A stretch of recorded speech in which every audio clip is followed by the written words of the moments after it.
Hey everyone, welcome to some Malts and Meeples. I am Petter, host of this, and today we're going to be doing a top 10 list. So, this list is actually going to turn into being two top 10 lists. Because I wanted to do a list of 10 games that I'm probably wrong about, and I realized I can do probably a list of 10 both that I don't like and that I really do like. So today we're getting the top 10 games that I don't really like, but I'm probably wrong about them. And then maybe even as soon as next week, I'm going to be doing the top 10 games that I love, but I probably am wrong about. Now, obviously I have Gloomhaven as the image that started with this, or started on here, and I don't think that Gloomhaven's going to make the list of games that I'm probably wrong about, because Gloomhaven is still, well, Gloomhaven, so it's a blast, but I have plenty of other games that I like, and I apologize, the camera seems to be blinking or artifacting slightly. Yay, cheap webcams. The video quality might be, or video image quality might be solid, but the long-term viability seems to be fairly low. But before I get into all of that, let's talk about today's beer. This is a repeat of a beer I've had before. Key Lime Supreme from Surly Brewing out of St. Paul here, so very close to where I live. And this is a tart ale, so I'm a big fan of sours, but this actually kind of takes it up a notch for me because it's not just a sour. It has a good beer base to it, and I mean with key lime flavor, that is really good. And it was 90 something today, or just barely 90 I guess today, so it's a good day for a cool, tropical, refreshing drink.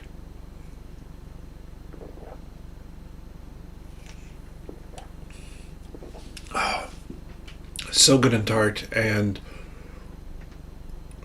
yeah, I really can dig this. This is a very enjoyable beer. So I'm going to test out something here. I'm not sure. No, I don't think it's going to work. Let me quickly do one other thing here.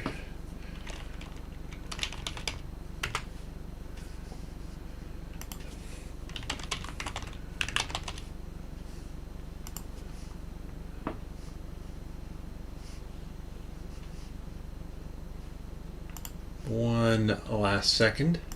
I should have done this beforehand, but I thought I had a solution for it, but I realize I don't.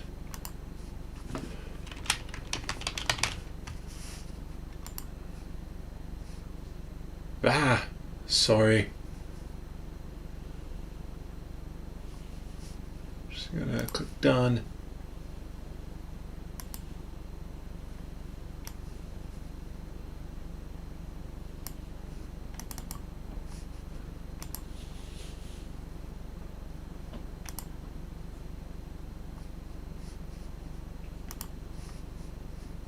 Let's see if I can get this in a second here.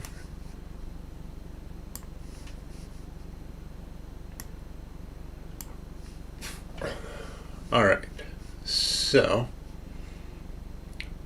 let's see what happens when I do that. Perfect. We've hit up number 10 here with Dr. Eureka. So this is a game that I'm probably wrong about because there is a decent element of fun to this. Like, in this game, you are trying to get the colored balls into certain patterns that are flipped. I played this once at a convention, and it just did not resonate with me. It's a cute little thing, high toy factor, but it's all about speed and trying to get the balls in between the cups or in between the vials in such a way so that you get the pattern. It's a little bit boring to me. However, I'm probably wrong on this because I don't think I'm remotely the target audience for this. Now, I love my silly little dexterity games, but this is very much a game that is targeted towards kids. And I think there's going to be a lot of kids that really enjoy it. And actually, it would be one that I do recommend for kids because really there's, well, not that many images on this. But for kids, this is really a game that you can play around with and kind of helps build out logic. So I think that Dr. Eureka would be one that works well for kids. It isn't a game for me, but it's a good game, I think, for the target audience. Next up, at number 9, you're going to see me type this in for everyone. I apologize. We have Suro of the Seas. Suro of the Seas takes Suro, which is a very simple game, Suro, the Way of the Path, where you're basically putting out tiles and moving things around, moving your stones around, so that it matches up where it should. So you can see kind of how things move along here. Like this would have come down this path that it's on. And I have really enjoyed Suro, but Suro of the Seas added these dragons. And you can see that the dragons all move based off of die rolls, and they will move around the board trying to sink the ships that are on there. And what just doesn't work for me is that it takes away some of the simplicity, or a lot of the simplicity of Suro, where in Suro, it's just placing the tiles and trying to avoid other people and be the last one standing. This one, you're constantly having to balance how close you are to the other people, because you can still lose the same ways.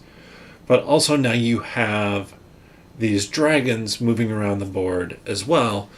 And it feels like a little bit too much for me. And it also takes the game from eventually you will run out of tiles and maybe 2 people will survive because there's an open spot, but now the dragons keep on knocking out tiles, so you never feel like the whole thing is constricting in. For some people, I think that will be better because there's more of an element of randomness.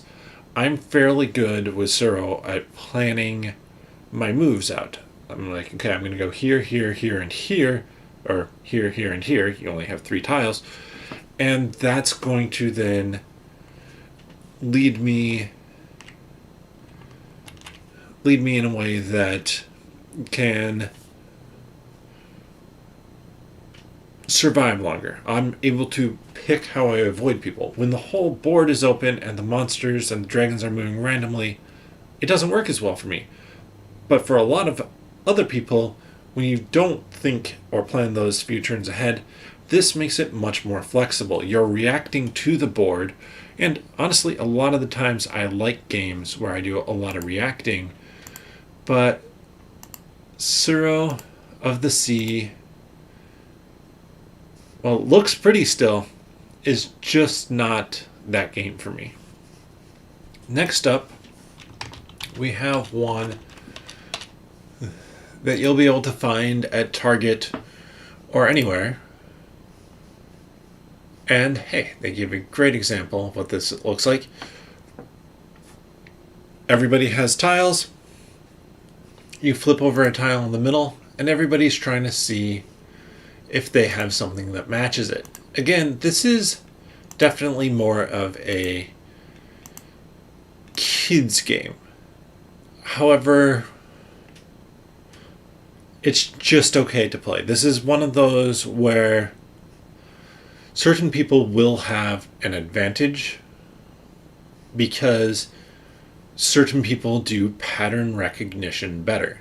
And I do pattern recognition quite well. So you'd think I'm kind of like this game.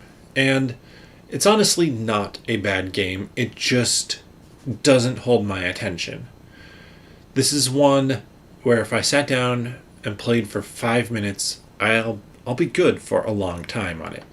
But I think for a lot of other people, this game kind of has that clever feel to it because the idea that, okay, every circle is going to have something that matches what's on another circle, and it's not like everything. Like, you can look around here and you see that it's tricky, excuse me, to find some of these matches. And just because things are like different sizes, like if you look at those two dinosaurs, those are two very different sizes. And just that trick of the brain is enough to make it an entertaining game. This is one that I'd certainly play again, and I'd probably play it more than some of the others on the list, just because it is so simple and so fast. I just don't want to play this for a long time, but I think a lot of people will really enjoy it because it is so accessible. And that is my number. Wow, I cannot type today.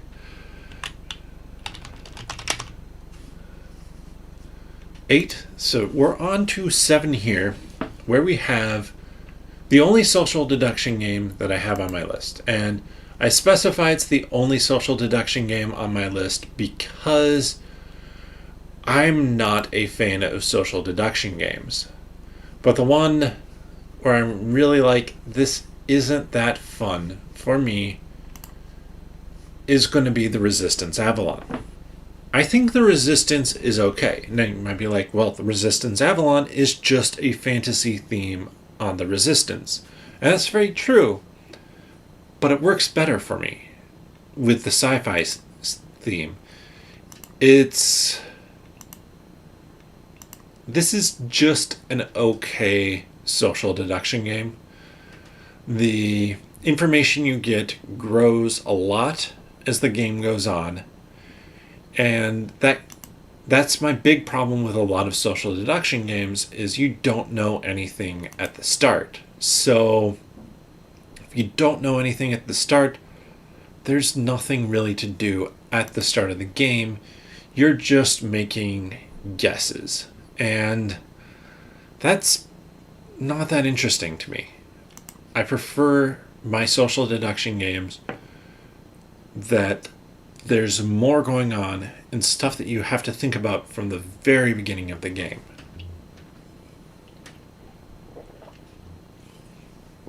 However, I'm probably wrong about this because this is, Resistance. The Resistance and the Resistance Avalon are very successful games.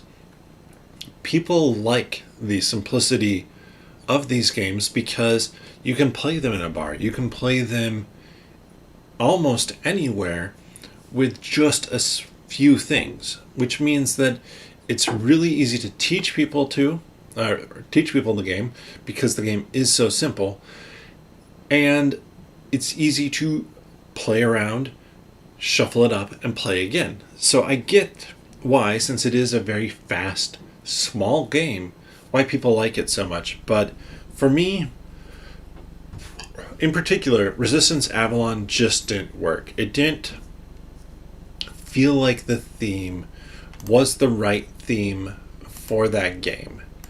It felt like felt like I wanted that sci-fi-esque theme back on it that was just more entertaining to me. Next up, we have one at number 6 that I will play again. And I mean, I'm almost certain that I'll play it again. I have it ranked a 6 here for the base game of Red Dragon Inn. The expansions I have, I think, generally ranked lower. But the reason I have Red Dragon Inn on this list is because of this community rating here. Like, the player count says 2 to 4. But they also vote on 4+, and it's not recommended there. But I've played a lot of games of this just because there can be so many different sets of cards and things in this with more than 4 people, with like 5 or 6, and the games just take too long. This game, I think even with 4, I would say 45 minutes is probably on the low end of how long the game would take. Maybe an hour. It's possible you won't be playing the game the whole time. But there are some fun things about this game. First, I like the theme. I like the idea that you are heroes going back, going to the bar, the Red Dragon Inn, spending your money on drinks and gambling, and trying not to get too drunk or lose all your money on it. And not only that, I know there's a way to filter this. Category components. Just give me components, please. Okay. Well, I'll just go back to this one. Each deck, each character you can play, plays differently. And I love it when games do that. I think, did I not have the experiences of Red Dragon Inn with so many people that I'd enjoy it more. I think it would be a better game at 3, maybe 4. And that's where I'd want to play it at. And play it in that really casual setting where it's more pulled out for something to do instead of for a game night. Now, I think a lot of people, like I was saying, I think they're going to like this game. It's very familiar. It has a bit of that take that, which a lot of people are going to enjoy. A lot of new gamers are going to enjoy. And it just feels different enough because you have your own deck of cards that you're drawing from and cycling through that are different than everybody else's. And so you can do different things, which for a lot of people is going to be really cool. For me, I've played it. I'll probably play it again, but it's not great. Next, I'm swinging for another big gun here, and this is another one I have rated as a 6, but with expansions actually goes a little bit lower, which is a shame because 2 other Marvel games that are not on this list, Marvel United and Marvel Champions, the more I have of them, the more I like the game. This one, the more I have played of the game, the less I like the game. Simply because this is a deck building game that's about building combos, but there's so much stuff now, they're not going to necessarily have great combos. And this is another one that, again, I'm going to point out this poll here. The results say it is best with 3. I would say this is best with 3 or 2. I don't know that I'd play it with 1, and 5 or more is just too much. This game takes longer and becomes way harder with more people because you're not cycling through decks as fast, which means the henchmen are coming out and escaping before you even have a chance to build up a deck to be able to deal with them. But I think this game is going to work for a lot of people. Why? Because there is a ton of stuff. Now, like I said, that's a negative for me, but I think for a lot of people, they're going to love the fact that they can get 5 million expansions, and they won't get 5 million expansions. They'll get 2. They're going to pick the 2 that they like. And they're also just going to enjoy the Marvel theme. For me, the theme does suffer a little bit because I'm building a deck of heroes and you're building a deck of heroes. Nobody's really the heroes because we both have a combination of the same heroes on our team, our deck that we're playing out of. So it's fun. I think I'd love to play this just as the base game. I don't think I've ever actually done that. I think I've always had expansion stuff mixed in, or just with one expansion stuff, not anything from the base game. Just to keep it focused more, because I've had some good experiences with this, especially at Gen Con, where we got to play it and it was just the stuff from the new expansion. It was a lot of fun because you're building up combos, and those combos worked. Since the new expansion, all those cards are supposed to work together. It just has too much bloat for me, but I think a lot of people will like that about the game. And even without the bloat, I think that a lot of people will like the game for what it is. So that is Marvel, or Legendary, a Marvel deck building game. It's my number 5 game that I'm probably wrong about. Next up, we have a game that somebody has clearly printed an amazing 3D component for. But this game is about trying to find these different treasures, working cooperatively together, and getting off the island before it sinks. My issue with the game is that it's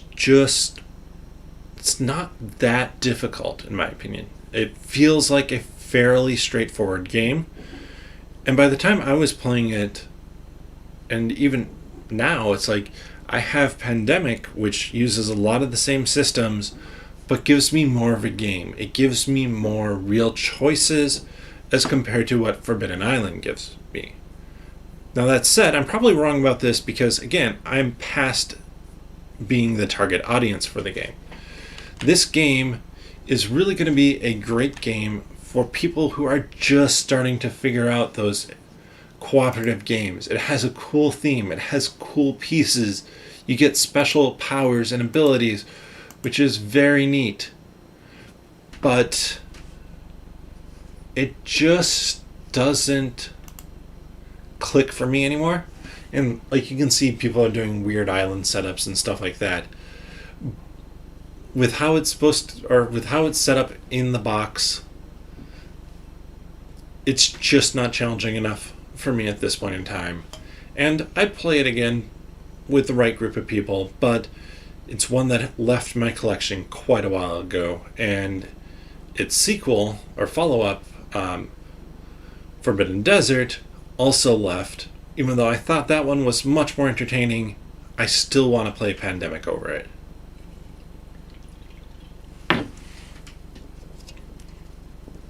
Next up, we're going to have one that I think will be controversial. I know it will be on the list, and that's going to be Dominion.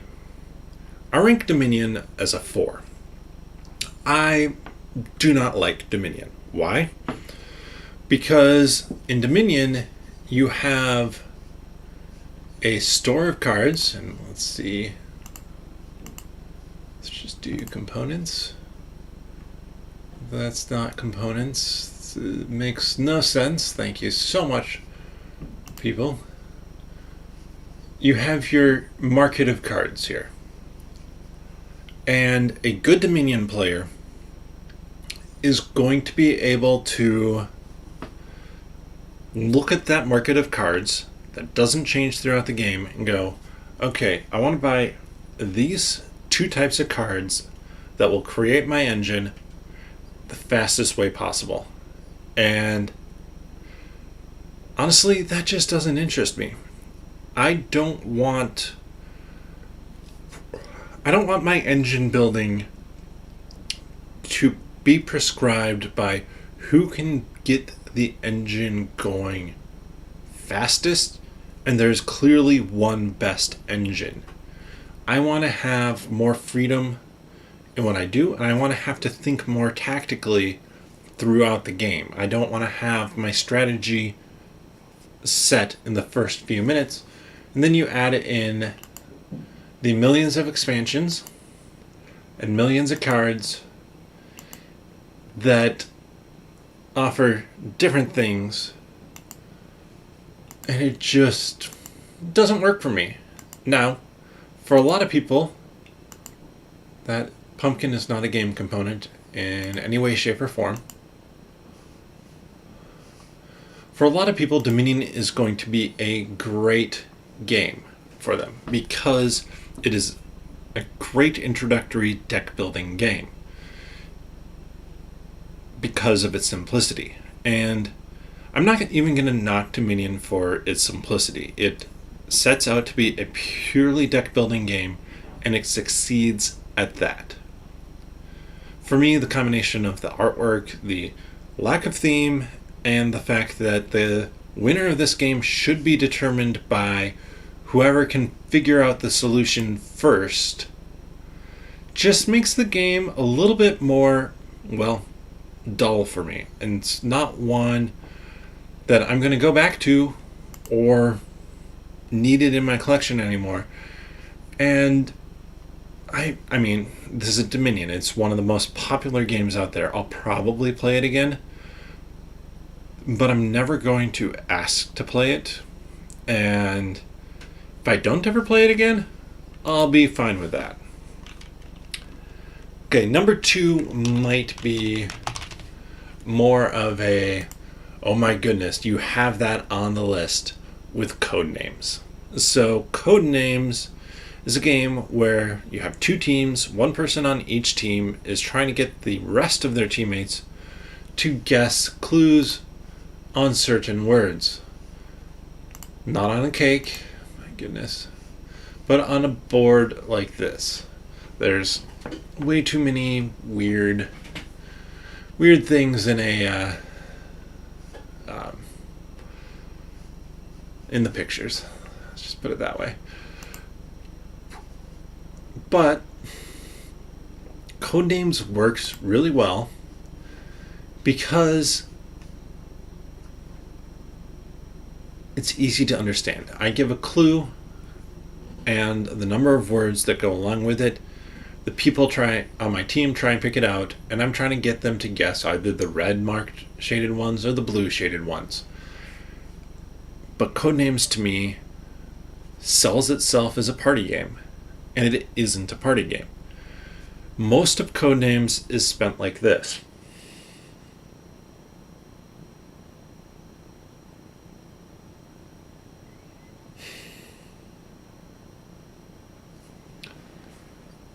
And a group of people doing that. This is a game that works really well with a large group of people, and I think there will be a number of people who like the puzzle of figuring out the clues to keep people away from their opponent's ones, to keep people away from the spy who will just kill you. But it's not that exciting, and I want the game to be more exciting. Now, this one, I know there are plenty of people who love this one, and it does work well. This is a game that, again, is easy to teach, easy to play, and once you're done with the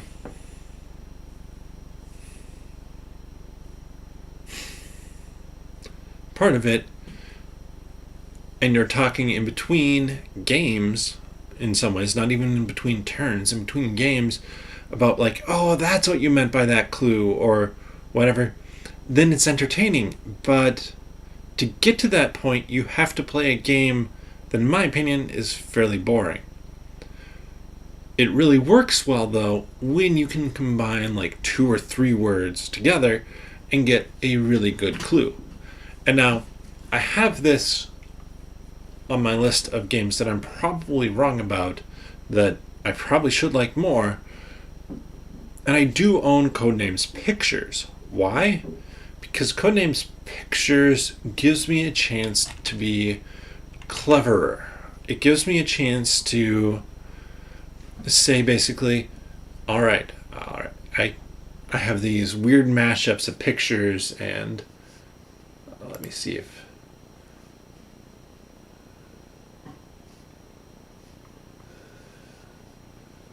sometimes they have re-implementations or somewhere on here. Expansions, I'm sure there's plenty of them.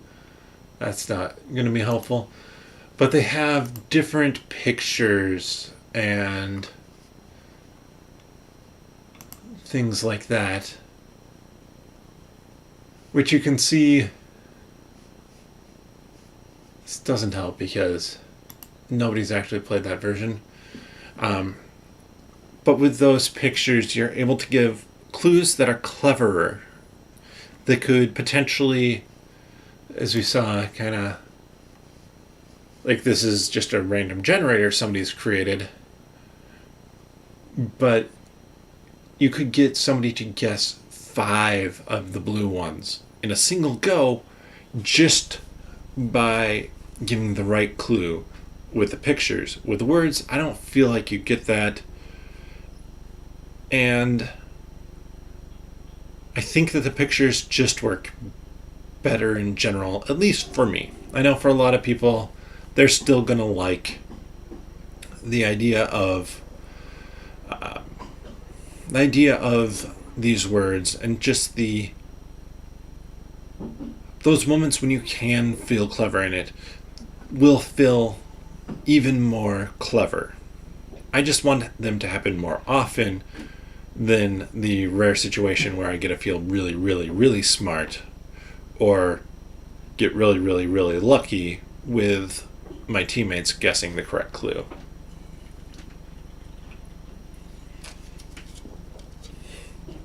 And finally, number 1. Number 1 is actually similar, kind of, to Codenames. I mean, not super similar, because you are trying to get people to guess a word or a concept or something based off of clues that you are giving just by placing cubes on something. So it's like, okay, blue cube here, that means, okay, it's the date, or they didn't say holiday, so a day of the week, a month, year. Oh, okay, this means that it's kind of like science. And the issue with this game is that as the person who's placing out the clues, you really can't talk or interact with anybody else. That's the same with the clue giver in Codenames. And then all the people around the table go like, that could be,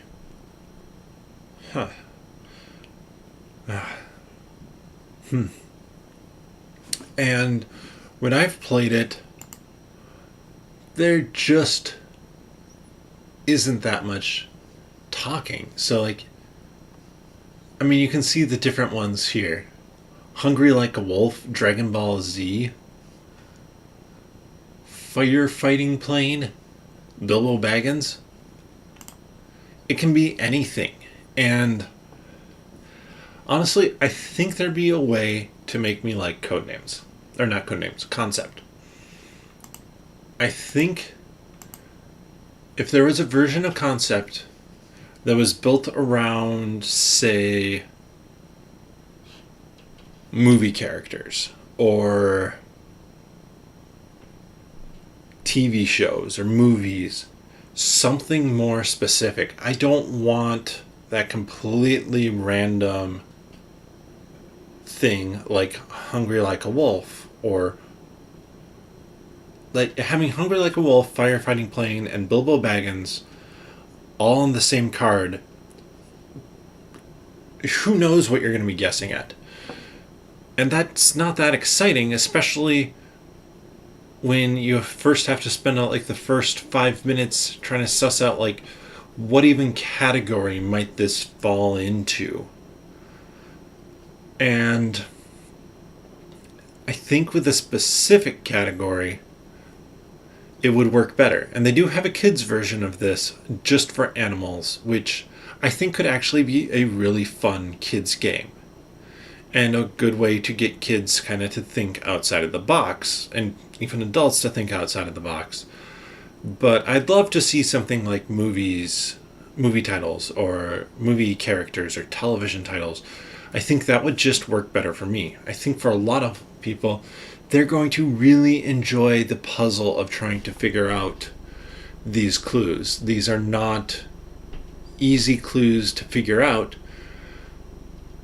but they're going to enjoy just how crazy some of these are, and be going like, and as the person who's giving out the clues being like, come on, you're getting close, you can figure this out, sort of thing. But yeah, for me, it doesn't work. I'm probably wrong about it, and there's probably a situation where I would like this game. But in its form right now, and just with my experiences playing it, it's a game that overstays its welcome and is too all over the place for me to really love it that much. So, there we have it. We have my top 10 games that I'm probably wrong about because I don't like them. To go over that list again, from 10 to 1, we have number 10, Dr. Eureka. 9, Zero of the Seas. 8, Spot It. 7, Resistance Avalon. 6, Red Dragon Inn. 5, Legendary Marvel Deck Building Game. 4, Forbidden Island. 3, Dominion.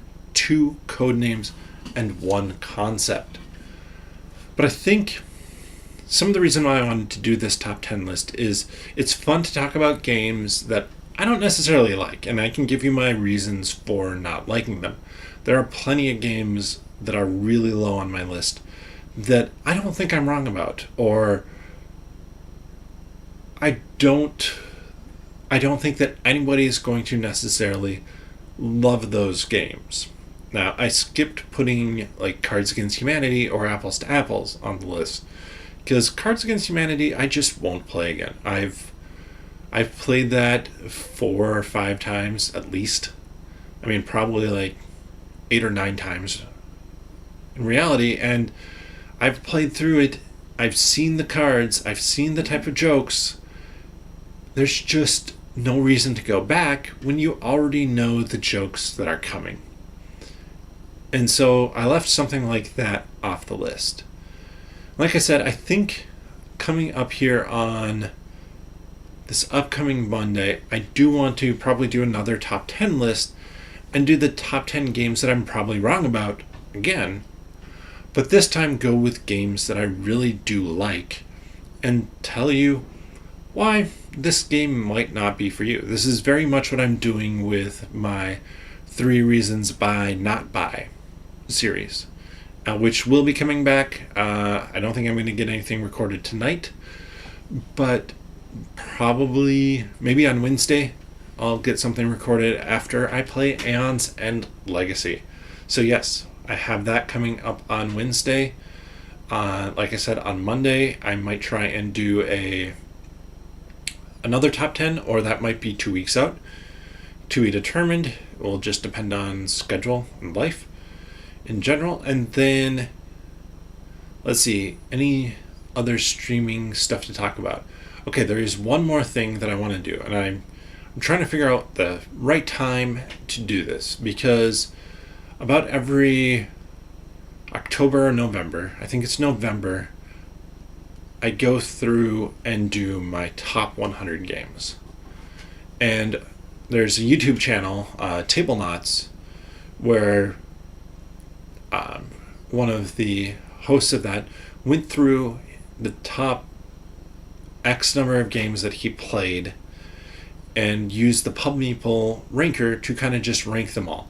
So part of me kind of wants to go through and do that live, like right now, or coming up very soon, before I do my top 100 list, just because, I mean, I do think there will be changes between this and my top 100 list as time goes on, and it just kind of seems like a fun, relaxing thing to do. I normally do my PubMeeple rankings fairly quickly, and yeah, this just seems like it'd be a good way to do this, and I can show you what I mean by PubMeeple here. One second, let me pull it up there, and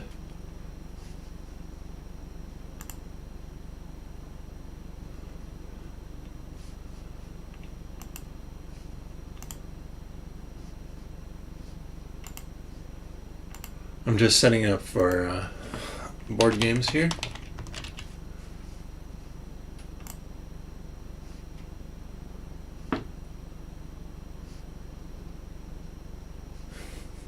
This takes a minute to pull in my games, but let me switch over. Basically, what it is doing, it's going out to Board Game Geek and getting all the games that I own, played, rated. And I only go with rated. So 293 different games. I'm sure I've played more in my life that I just haven't rated. And I would go through, let's just add 3 of them to demonstrate how this works. This will take 3 comparisons, and it says, all right, compare these two. Which do you prefer better? That one. Okay, which of these two? That one. Which of these two? This one. And then it gives me my rankings. And I think it'd be fun to sit down someday, do that live, and talk through it with anybody who can join live, because honestly, it's a fairly fun activity, and I would not do all the games I have on the list. So 293, just what it was. That